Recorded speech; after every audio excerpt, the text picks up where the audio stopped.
నువ్వు నీ ఫోన్ ఇంట్లో మర్చిపోయి వచ్చేసావా? నేను ఫోన్ చేస్తే మీ ఇంట్లో వాళ్ళు చెప్పారు నువ్వు మార్కెట్కి వెళ్ళావని. ఓ ఐఎమ్ సో సారీ. నేను నా ఫోన్ మర్చిపోయాను ప్రవీణ్. కానీ ముందు విషయం చెప్పు, ఇంతకి నువ్వు ఇక్కడేం చేస్తున్నావు? నాకే తెలీదు. తెలీదంటే అర్థం? ఐ మీన్ నేను నిన్ను వెతుక్కుంటే ఇక్కడికి ఎందుకు వచ్చాను నాకే తెలీదు. ప్రవీణ్, మా అక్క మా బావ నేను షాపింగ్ చేయడానికి ఇక్కడికి వచ్చాం. వాళ్ళు చూస్తే పెద్ద గొడవ అవుతుంది. కావచ్చు, కానీ నా పరిస్థితి కూడా అర్థం చేసుకో. I don't have time. నేను రాత్రంతా నిద్రపోలేదు, చాలా రెస్ట్లెస్ గా గడిచింది. పైగా నువ్వు ఇవాళ ఆఫీస్ కూడా రాలేదు. నీకు చెప్పాను కదా మా ఇంట్లో మా అక్క పెళ్ళుందని. ఇంటి నిండా బంధువులు వచ్చారు, మావయ్య అత్తయ్య అందరూ వచ్చారు. అలాంటప్పుడు నేను నీకు తెలుసుగా మన మధ్య ఏముందో. నీకు తెలుసుగా నేను నిన్ను. అఫ్ కోర్స్ నాకు తెలుసు ప్రవీణ్, నేను కూడా అలాగే ఫీల్ అవుతున్నాను. మరైతే నువ్వు నాకు 5 నిమిషాలు కూడా ఇవ్వలేవా? నా జీవితంలో ఎన్నో కాంప్లికేషన్స్ ఉంటే నువ్వేమో. నా లైఫ్ లో కూడా ఎన్నో కాంప్లికేషన్స్ ఉన్నాయి ప్రవీణ్.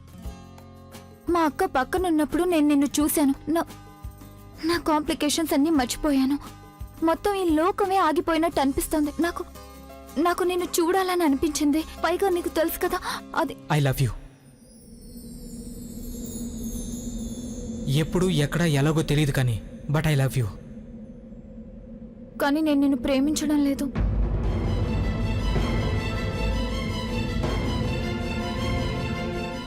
ఏంటి? నువ్వు నన్ను ప్రేమించట్లేదా? లేదు. నేను ఊరికే ఏ అబ్బాయినైనా కౌకులించుకుంటాను. Of course I love you idiot. నేను చాలా ప్రేమిస్తున్నాను. అయినా నీకు తెలుసు కదా అక్క బావ ఇద్దరు ఇక్కడే ఉన్నారు. వాటర్ ట్యాంక్ ఏమో కరెక్ట్ గా వస్తుంది, స్ట్రీట్ లైట్స్ కూడా కరెక్ట్ గా వెలుగుతున్నాయి. Thanks a lot. పెళ్లికి రావటం మాత్రం మర్చిపోకండి.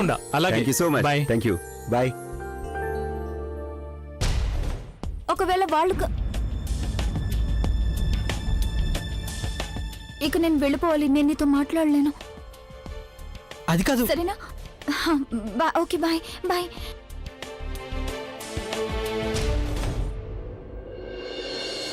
ఏమైంది? ఎవరితో మాట్లాడుతున్నావు? అది సురేష్. ఆ షాప్ దగ్గర నాకు నా బాస్ కనిపించాడు. అవునా? ఏమైందంటే నేను సెలవు పెట్టాను కదా, అందుకే దొరికిపోయాను. అలాగా? ఇక వెళ్దామా? పద. ఇదిగో ఇది చూడండి మేడం. ఇది చాలా బాగుంది.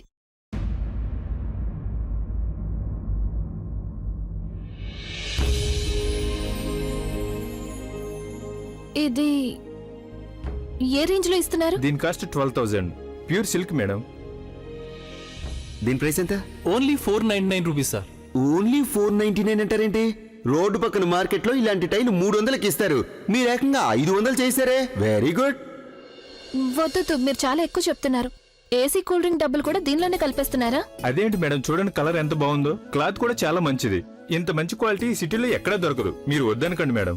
వద్దులేండి బాబు, చాలా ఎక్కువ చెప్తున్నారు మీరు.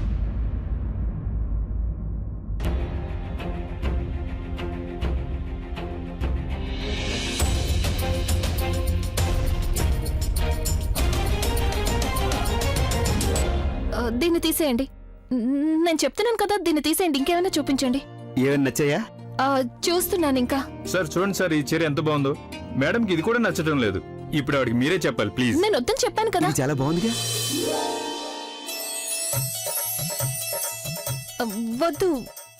వద్దంటున్నాను కదా. అది కదా, ఇది చాలా బాగుంది కదా ప్రజ్ఞ.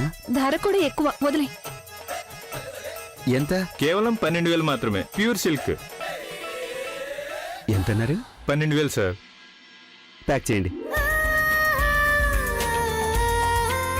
ఇటువంటి మేడం. సురేష్ అదేమో. ప్రజ్ఞ, నీకేదైనా నచ్చినప్పుడు ధర చూడకూడదు. ఒకటి చెప్పు నాకు, నీకు ఇది నచ్చింది కదా,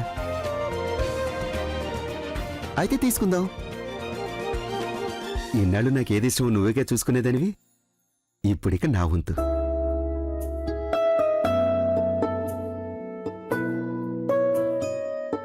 ఏమైందక్కా? నమ్మలేకపోతున్నావా? అయినా ప్రేమనేది ఎవరినైనా మార్చేస్తుంది.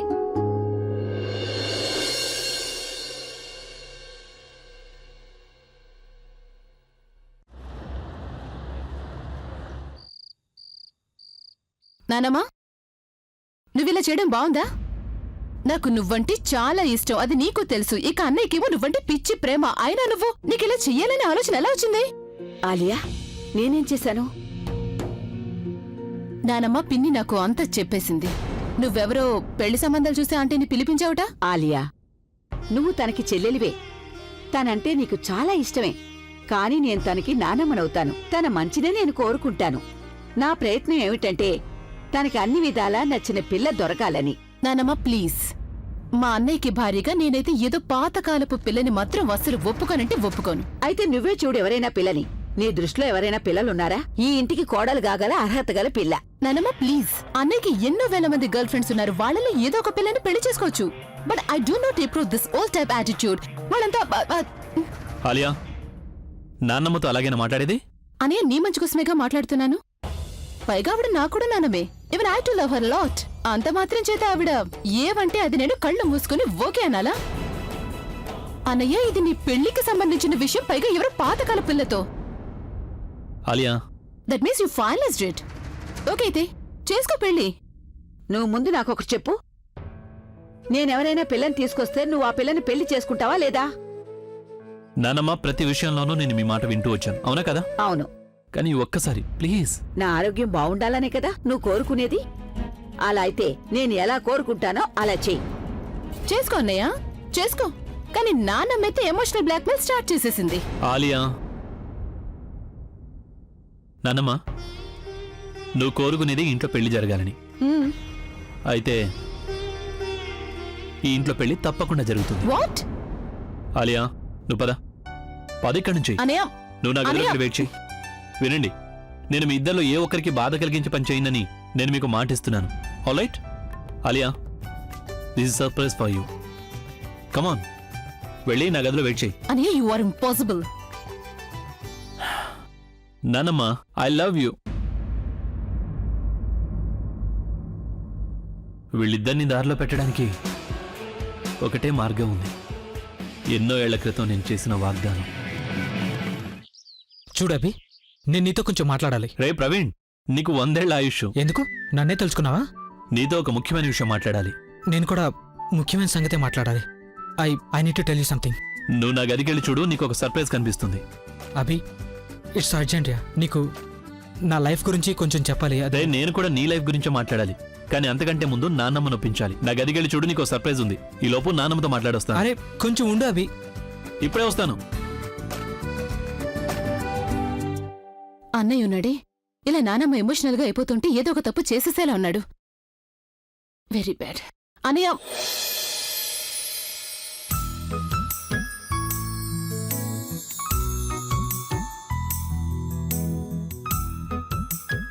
Praveen, what the hell? నేను ఎప్పటి నుంచో నీకు ఫోన్ చేస్తూనే ఉన్నాను and you are not even picking up my calls. What's wrong with you Praveen? నీ కాల్సేనవి? I'm so sorry. నా ఫోన్లో నీ నెంబర్ సేవ్ చేసలేదు. Okay fine, I get it. My fault. నేను నీకు సర్ప్రైజ్ ఇద్దాం అనుకున్నాను, కానీ నువ్వే నన్ను సర్ప్రైజ్ చేసేసావు. ఇప్పుడు నేను మీ ఇద్దరిని సర్ప్రైజ్ చేయబోతున్నాను. నాన్నమ్మ,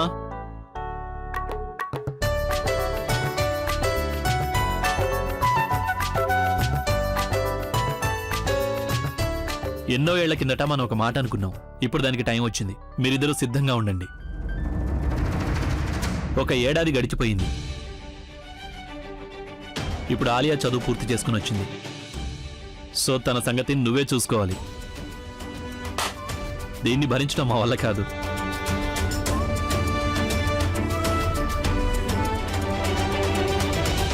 ఆలియా, మరీ ఇంత చిన్న చిన్న డ్రెస్లా? ఇలాంటి బట్టలంటే నాకు చాలా ఇష్టం. నువ్వు చాలా మొండిదాని అయిపోతున్నావు. ఎవరేం చెప్పినా నీకు తలకెక్కదు. Just you don't understand. That's it. Leave me alone Praveen. Let me back. Come on Alia, అసలే నువ్వు చిన్నపిల్లలా ప్రవర్తిస్తావు. అలాంటిదే అల్లరంతా నన్ను భరించమంటున్నావా? దేని గురించి గొడవ? Just relax. ఆలియా, ఇవాళ ఆస్ట్రేలియా వెళ్తున్నావు. ఈ రోజు కూడా నువ్వు. ఆలియా, రేయ్, ఏం జరిగింది? ఇదిగో మీ చెల్లెడు ఎవరేం చెప్పినా వినిపించుకోదు. చాలా చెడగొట్టేసి అవుతాను. నాకంటే ఎక్కువగా నువ్వే చెడగొట్టవుతానని నాకు తన గురించి టెన్షన్గా ఉంది. I wanted to be safe. రే ప్రవీణ్, నీకు తెలుసు కదా, తను ఎవరి మాట వినదు. ఆలియా ఎప్పటికీ ఆనందంగా ఉండాలి. ఈరోజు ఆస్ట్రేలియా వెళ్తోంది. సో నా కోరిక ఏంటంటే ఏడాది తర్వాత తను తిరిగొచ్చాక తనని నువ్వే చూసుకోవాలి. నువ్వు ఆలియాని పెళ్లి చేసుకుంటావా? హా? వాట్ అన్నయ్య? ఏ, మీ ఇద్దరికి ఒకరంటే ఒకరికి ఇష్టం లేదా? అలాంటిదేం లేదు. అభి, అది నా ఉద్దేశం అది కాదు. కానీ నేను చూడు ప్రవీణ్, ఆలియాకి నీకంటే మంచివాడు దొరకడు. నీ మాట నేను ఎప్పుడు కాదన్నాను? మీరిద్దరూ నాకు ఒక మాట ఇవ్వాలి. ఆలియా ఆస్ట్రేలియా నుంచి తిరిగి రాగానే మీరిద్దరూ పెళ్లి చేసుకోవాలి. ఫైన్ అన్నయ్య, if that's what you want. ఏడాది తర్వాత నేను ఆస్ట్రేలియా నుంచి తిరిగి వచ్చినప్పుడు కేవలం మిస్టర్ ప్రవీణ్ కోసమే తిరిగి వస్తాను. అన్నయ్య, నేను తన కోసం ఎప్పటి నుంచో వెయిట్ చేస్తున్నాను. But this idiot, he doesn't even picking up my calls. ఏంటి? ఐఎమ్ ష్యూర్ ఈ ఏడాది రోజుల్లో తనకి ఒకరు ఇద్దరు గర్ల్ ఫ్రెండ్స్ అయిపోయి ఉంటారు. ఆలియా రిలాక్స్. నాకు ప్రవీణ్ గురించి బాగా తెలుసు. తన అమ్మాయిల్ని నాకు కూడా దూరంగా ఉంచాలని చూస్తాడు. అది తప్ప వేరే ఇంట్రెస్ట్ లేదు తనకి. నాకు నీ మీద కంటే నా స్నేహితుడి మీదే ఎక్కువ నమ్మకం ఉంది. తను నాకు మాట ఇచ్చాడు, ఆ మాట నిలబెట్టుకుంటాడు. రే ప్రవీణ్, ఏమంటావురా? అరే నానమ్మా, ఈ ఇంట్లో ఎవరిదైనా పెళ్లి జరగాలంటే ముందుగా వీళ్ళిద్దరిదే జరగాలి. వీళ్ళిద్దరిని మనం అనఫిషియల్ గా ఒకటి చేసేసాం, కానీ ఇప్పుడు వీళ్ళిద్దరిని అఫీషియల్ గా ఒకటి చేయాల్సిన సమయం వచ్చింది. కమాన్ కమాన్.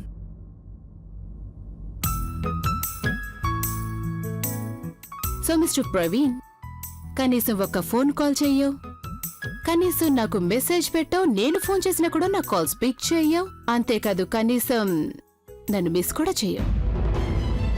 But you know what, I miss you a lot. In fact I miss you a lot.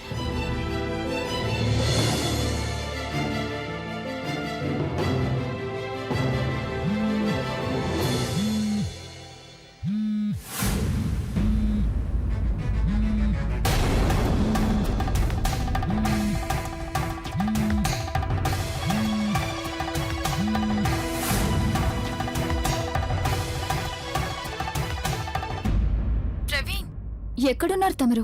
నేను గుర్తుకు రాలేదా? పొద్దుటి నుంచి ఫోన్ కూడా చేయలేదు. I miss you a lot. నేను తర్వాత మాట్లాడతాను. హలో ప్రవీణ్.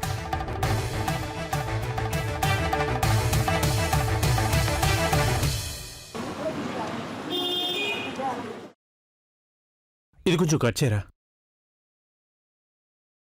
కట్ చేస్తావా లేదా? ఏవేంద్ర అసలు అలా ఉన్నావు? లేదు, ఏం లేదు. అరే చెప్పొచ్చు కదరా. అరవింద్ ఇవాళేమో ఒక విచిత్రం జరిగింది. దాన్ని ఎలా అర్థం చేసుకోవాలో ఏంటో నాకు అసలు అర్థం కావటం లేదు. అసలు ఏం జరిగింది? ఇవాళేమో మేము షాపింగ్ చేయడానికి వెళ్ళాం. అమ్మ ప్రజ్ఞకు శారీస్ కొనమంది. ఇక బుల్బుల్ కూడా మాతో వచ్చింది. అక్కడేమో నేను బుల్బుల్ని పోనీలే వదిలే. అసలు ఏమైందిరా? అక్కడ ఏం చూసావు నువ్వు? ఏం లేదే. చెప్పరా అక్కడ ఏమైందా? మరి అక్కడేమో బుల్బుల్ ఒక అబ్బాయితో మాట్లాడుతూ ఉండగా చూసినప్పుడు అతను ఎవరని నేను అడిగితే తను చెప్పింది మా బాస్ అని. కానీ ఏంటి? అసలు దేని గురించి నువ్వు ఇదంతా బాధపడుతున్నావు? అతను తన బాస్ అనా లేక బుల్బుల్ వేరే కుర్రాడితో మాట్లాడుతుందని బాధపడుతున్నావు? అరవింద్, అందుకు నేను బాధపడట్లేదు. అయినా అసలు ఏం మాట్లాడుతున్నావు చెప్పంటావా? తనంటే నీకు ఇష్టం బుల్బుల్ని మర్చిపోయానని ప్రజ్ఞకి చెప్పడం అయితే చెప్పాను. అవును, నేను ప్రజ్ఞకి అదే చెప్పాను. నేనేం బుల్బుల్ గురించి ఆలోచించడం లేదు. పైగా నేను అసలు బుల్బుల్ గురించి చాలే ఆలోచించుకున్నా. నువ్వు ఇలా అయిపోయావా లేక తను వేరే వారితో మాట్లాడుతుందని ఆలోచించేలా అయిపోయావు? బాగా అర్థమవుతుందిలే. ఓకే గురు, నువ్వేం చేయాలనుకుంటున్నావో చెయ్యి, కానీ బాగా ఆలోచించి మరీ చెయ్యి. చూడు, నేను పెళ్లికి కట్టుబడి ఉంటానని ప్రజ్ఞకి మాటిచ్చాను. అందుకే తన దగ్గర నేనేది దాచిపెట్టలేదు. మొత్తం నిజాలన్నీ చెప్పేశాను. నువ్వే చూస్తావుగా, ఈ నిజమే మా పెళ్లికి ఆధారంగా ఉండబోతోంది. అన్నీ సర్దుకుంటాయి, తప్పకుండా సర్దుకుంటాయి.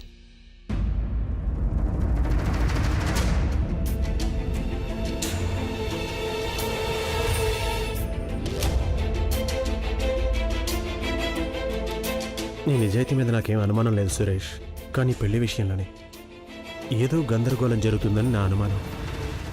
ఏంటి నువ్వనేది? దొంగతనం ఎలా జరుగుతుంది? అదే అర్థం కావడం లేదు. కానీ డబ్బులు నగలు ఏమైపోయాయో అంతా సరిగ్గా కనిపించడం వెతుకు. లేదే. మొత్తం వెతికాను, మొత్తం బీర్వానంతా వెతికాను. అమ్మ, ఎక్కడా ఏంటమ్మా, లేవు. ఏమైంది? ముద్దమైపోయి ఉంటాయి. మొత్తం డబ్బు నగలని ఏమైపోయాయో కనిపించడం లేదు. అమ్మ, ఒక్క నిమిషం. అందులో నీ పెళ్లి నగలు పెట్టాను. బుల్బుల్ పెళ్లికి డబ్బులు దాచిపెట్టాను. అమ్మ, ఒక్క నిమిషం, నువ్వు ప్రశాంతంగా ఉండి నేను చూస్తాను.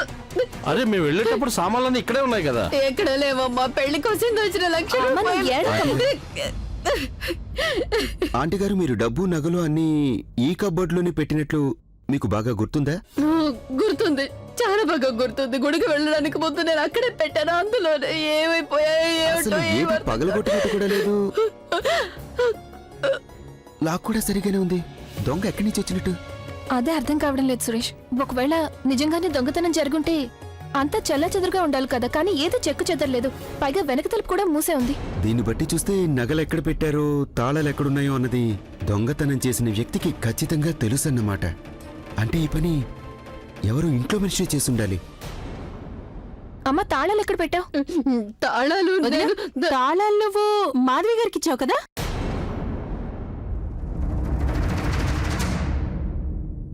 మీరు తాళాలు బాగానే వేసుంటారు కదా? అదే మాట స్వీటీ. మాధవ్ గారు తన వస్తువుల కంటే ఇంకొకరి వస్తువుల్ని జాగ్రత్తగా చూసుకుంటారు. ఆవిడ తాళం కరెక్ట్ గానే వేసుంటారు. సరళ్ గారు, అది అది నేనే అల్మరాకి తాళాలు వేసింది. ఇంతలో అర్జున్ నన్ను పిలిచింది. అయితే మాత్రం మాధవి గారు ఇంత ఘోరం చేస్తారా మీరు? ఇద్దరు ఆడపిల్లలున్న కుటుంబం ఇది. అలాంటి స్థితిలో మీరు దాచించిందంతా దోచిపెట్టేస్తారా ఏంటి మాధవ్ గారు? రోజులు బాలేవు అనే సంగతైనా ఆలోచించాలి కదా. అంత బాధ్యత లేకుండా ఎంత నిర్లక్ష్యంగా ఉన్నారు మీరు. మరి ఇంత నిర్లక్ష్యమా మీకు? పాపం ప్రజ్ఞ వస్తువులు పోవడమే కాకుండా బుల్బుల్ కూడా నష్టపోయింది. తన నగలు, ఓరి భగవంతుడా తన పెళ్లి. నాకు అసలు ఏం తోచడం లేదు. వదినా, ఏం జరుగుతుందో ఏంటో. అత్తయ్య ఒక్క నిమిషం.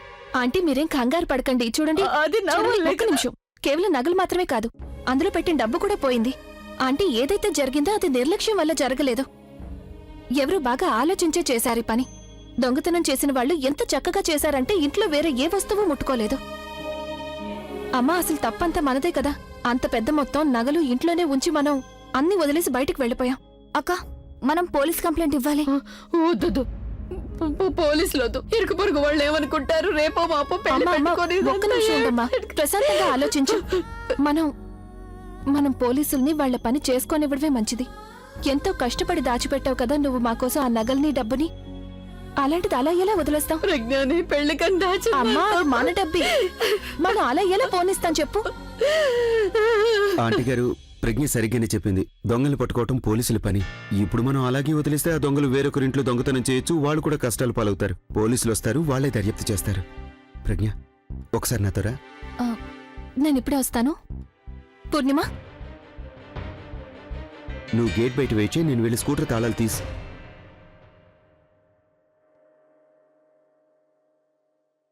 ఏమైంది ప్రజ్ఞ? నాకేం అర్థం కావడం లేదు సురేష్. ఒక్కో రూపాయి చేర్చి బుల్బుల్ పెళ్లి కోసం సేవ్ చేశాం. మొత్తం ఆదా చేసిన డబ్బు అది.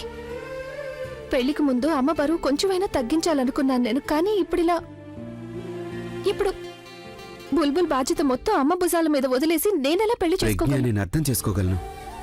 చూడు, నువ్వు మరీ అంతగా బాధపడకు. ఏదో ఒక దారి తప్పకుండా దొరుకుతుంది. ముందు మనం పోలీస్ స్టేషన్కి వెళ్దాం, సరేనా? వచ్చాక ఆలోచిద్దాం. వెళ్దామా?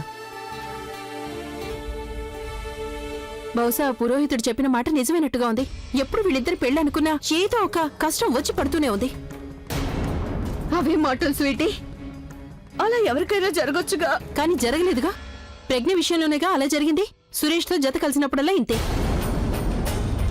నాకిప్పుడు కేవలం మీ గురించే బెంగగా ఉంది. మా వదిన ఎక్కడి నుంచో ఎలా తేగలదంత డబ్బు, అన్ని నగలు. తను ఈ పెళ్లి ఎలా చేయగలుగుతుంది? అంత డబ్బు కూర్చుకోవాలంటే మొత్తం జీవితం కష్టపడినా చాలదు. ఒక్క క్షణంలోనే ఇంత నాశనమా? మరి గ్రహబలాన్ని అనకపోతే ఇంకెవరిని తప్పుపట్టగలం? అసలు నా ఉద్దేశంలో అసలు తల అయితే బాలేదు. ఇంకూరుకో నువ్వు. మళ్ళీ మళ్ళీ అదే మాట. అందరూ బాధలో ఉంటే. పోనీలేండి, ఇక నేనేం మాట్లాడు. నిజం మాట్లాడితే నిష్ఠురమే అంటారు. నేను పరాయిదాన్ని కదా. నాకు కనిపిస్తున్న నిజం గురించే నేను చెప్పాను. ఇదంతా చేసేదొకరు, నష్టపోయేది ఇంకొకరు.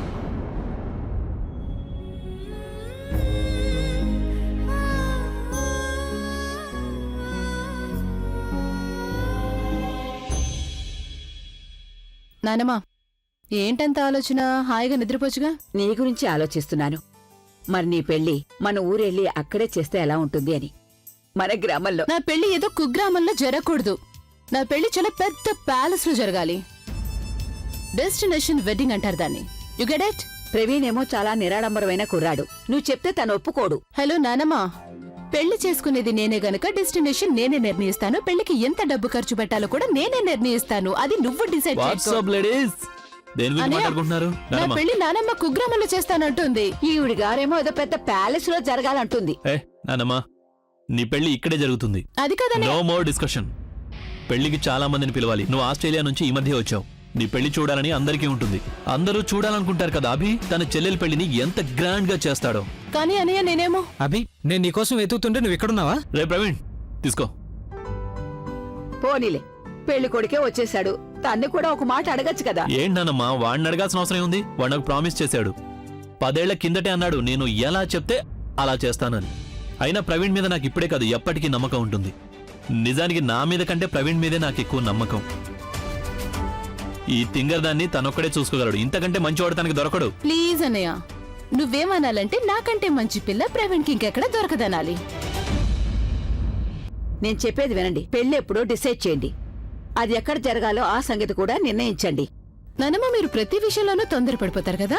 తొందరే నీ పెళ్ళైతేగా వీడి కూడా చేయాలి. నాన్నమ్మ మనం మాట్లాడుకుంటుంది వీళ్ళిద్దరి పెళ్లి గురించి. మధ్యలో నన్నెందుకు లాగుతున్నావు?